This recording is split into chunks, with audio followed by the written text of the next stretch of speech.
Okay, so I have this USB that has corrosion on it, and I need to get basically my files off it. As you can see, the 4GB flash chip has some corrosion on it, and then these are the data connections and ground pin and 5V pin.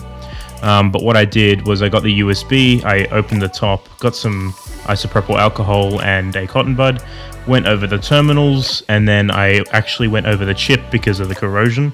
So I'm just trying to get in there, trying to get most of it from stop touching each other. And yeah, that pretty much worked.